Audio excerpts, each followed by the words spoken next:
Manoy, naku, ginuko manoy. Naunsa na. Alam, ginuko na kulit. Allahumma ya Ghaffar ya Qadir ya Jabbar ya Rahim. Allahumma inni Nakamute nga pala ako dito guys kasi nga meron tayong sounds sa background. Baka mamaya makapiright tayo dito kaya nakamute ako dito. Kaya ito kakausapin ko na lang kayo. So, kumusta naman kayo? Before pala ako nagmamaganda sa aking pilik mata ay makikita yung sa video yung gripo ko.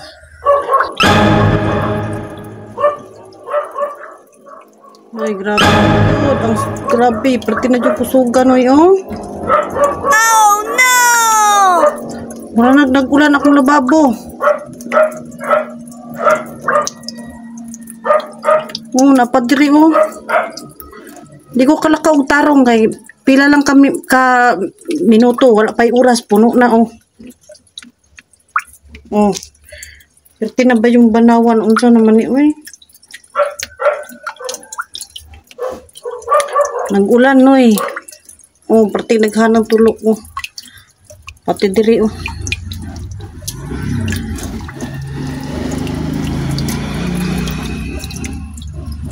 No, marami. Pila diri, noy. Oh, naana diri, oh. Kuya, patong plastic dito nga. Siyempre hindi tayo magpapatinag dyan sa mga sira-sirang gripo na yan. At tutuloy tayo sa ating event na pupuntahan. Dahil ito guys ay kasal ito ng aking pinakamamahal na pinsan. Ayan, kasal niya ngayon. Kaya tayo ay pupunta rito. Since na nandoon pa sila sa simbahan at siyempre marami pa silang mga gagawin doon. Ako muna nagpipicture-picture sa mga pagkain dito na di-display ng mga nag-a-assist kaso sa kasal, no, sa venue. Ayan, kung makikita nyo yung mga masasarap na pagkain at syempre kasama ko yung aking mga kapatid dito, aking ate at saka yung bunso namin na may anak na syempre nagugutom na nga siyang tignan yung mga pagkain pero syempre nahihiya siyang kumuha ng pagkain dahil nga merong nakatingin. Ayan, no, baka sabihin yung mga side ng pinsan ng ikakasal na lalaki matatakaw. Ayan, di makapaghintay. Pero syempre nagpapadidi nga siya kaya siya ay gutom na. Kaya yan guys ay makikita nyo napakaganda ng pagkakagawa ng kanilang reception. Ano? Daming mga designs. Ayan, hindi ko alam kung magkano yung kontrata nila dito pero sa tingin ko ay medyo mahal. So ang nangyari lang dito ay yung ninang nila is 100 piraso kaya ang nangyayari sa labas na siguro kami nito. Ayan, wala kaming maupuan na sa loob dahil yung mga abay pa lang tsaka yung mga ninang nila punong-puno na yung loob. Kaya wala na talaga kaming espasyo. Kaya kami ay nasa labas na lang. At saka syempre nakapanragid lang naman kami. Ordinary lang naman yung mga sinusuot namin. Kaya hindi kami pwedeng humalo sa mga sosyalan dito sa loob. Ayan, kahit na wala ako sa mood dahil nga iniwan ko yung bahay na nakatagas-tagas lang yung tubig, no? Kaya pupunta pa rin ako dito at ang nasa isip ko nito guys habang nagbibideo ako ay yung bahay. Baka mamaya binaha na o di kaya pinutol na ng kapitbahay yung host namin dito. Kaya ayan. So ayan, tuloy pa rin ang laban, no? Kaya ngayon naiisip ko naman na kalimutan ko muna yung problema sa bahay at mag-enjoy muna ako dito habang wala pa yung mga tao dito at malayang-malaya pa akong magkukuha ng mga video. So syempre para may maipakita ko sa inyo na ganito na yung mga nangyayari sa buhay ko ngayon. Syempre ganito yung feeling ng taong malaya, no? Ayan. Makakapunta tayo kung saan-saan. Ayan. So, syempre, hindi pa rin nagbabago yung aking muka. Ang pinagbago lang dito, guys, ay sobrang na-stress talaga ako. So, stress ako sa bahay namin ngayon dahil nga meron kaming kailangan ipagawa, no? So, syempre, tsaka na natin isipin yan. Ayan, nagpapalightning na sila. Napakaganda. At maya-maya lang ayan na. Ayan po yung papa ng aking pinsan. Yan po yung kapatid po yan ng mama ko. Yan. So hindi nagpapakita ng kanyang face at nahiya siya. Ayan. Uncle ko po yan. Ayan. So ayan. Yan yung asawa niya, guys. Yan yung asawa niya. Galing silang Maynila. Ayan. Yung asawa niya galing silang Maynila kasama ng mga anak niya, no? Ayan yung anak niya. Bunso nila yan. Yan. Pinsan ko rin yan, bunso. Bunso nila. Bunso ng uncle ko. So, pasensya niyo na po yung camera dito at medyo magalaw. Dahil nga yun, yung ate ko, guys. Yan, ate ko, pinsan ko rin yan, yung isa, yung mamaganda dyan. Ayan. Huwag kayong mag-alala, lalaki yun. Ayan, mga pinsan ko yan. Ayan. Ayan, lalaki yan. Ay, nako, guys. So, ayan na, dumating na yung mga kinasal. Ayun, makinasal. No? Yung kinasal yan. So, isa na lang yan sila. Hindi na yan sila dalawa. Isa na lang yan sila. Kaya, ayan, dumating na. Ayan. So, makikita nyo dito, guys. Yung pinsan ko ay siguro wala sa sarili, no?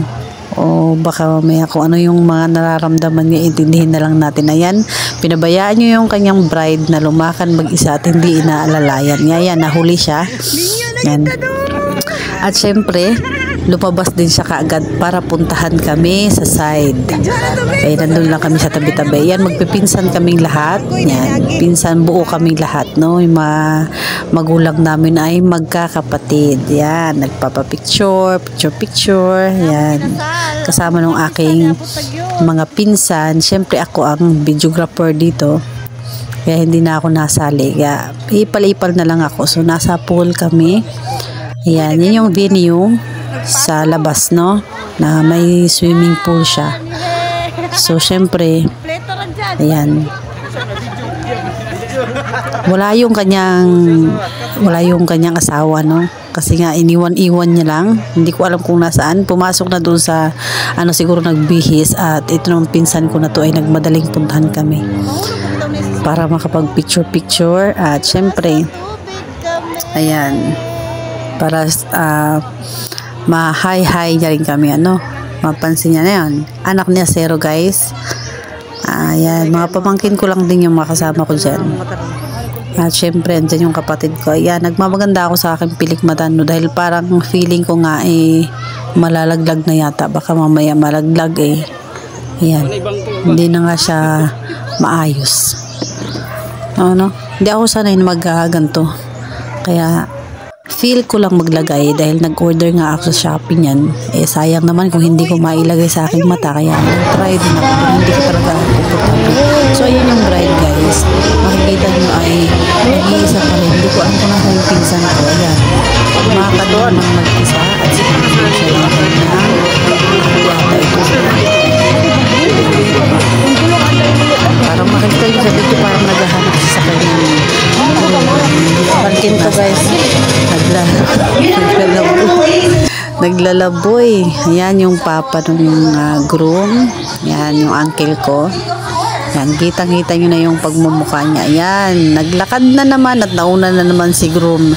Naiwan na naman yung babae at siya na naman yung umalalay sa kanyang sarili. Ayan, makikita nyo dito, dalawa silang nakatalikod at yung bride ay nasa likuran. Umalis na naman si groom, iniwan na naman ang kanyang bride. Ano naman to, pinsan ko na ito. Wala talaga siya sa sarili, guys. So, intindihin na lang natin, no? Ay, malawak naman yung pag-unawa ni girl, kaya hindi na naman siguro sila, ayan. Hindi ko alam kung yung ngiti niya dito, happy ba talaga o may kasamang bad trip, no? So, ayan, makikita mo kasi ang napakaganda nilang venue. Ayan. Ayan yung mga pinsan ko. Mga pinsan ko yan. Dalawa yung magkatabi na yan. Yan. Yan. Nakamute din ito, guys. Dahil nga, meron itong music background. So, iwas copyright tayo dito. Kaya, minumute ko. So, syempre, late upload na ito, no? Dahil nga ang tagal ko na itong na-edit. Hindi naman ka-late-latean. Siguro mga araw pa lang naman.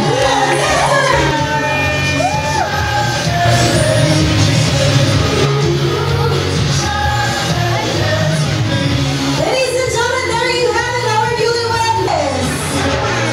5, 4, sabay-sabay. 3, 2, 1. Palakpakan natin ang aming Kinada.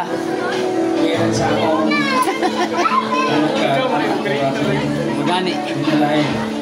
Ay, may nakapalit ng kon ba? Para po muli po na ilang pagkuban o magmalampusin po na ilang pangandoy sa kinabuhi.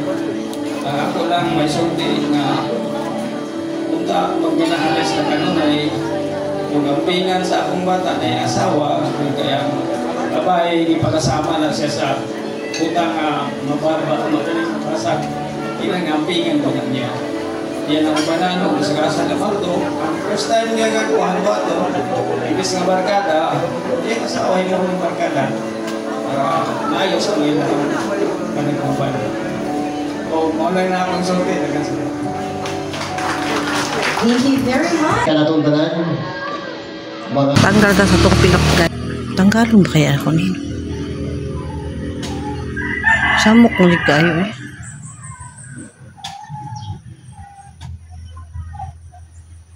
Gay.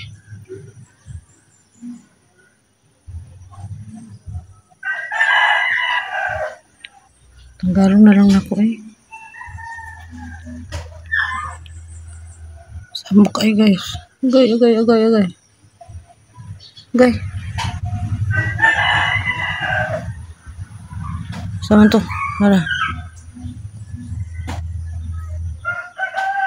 Tani di ta sanay sa mga kuan-kuan ba. Gay. Sama na eh. Saan to?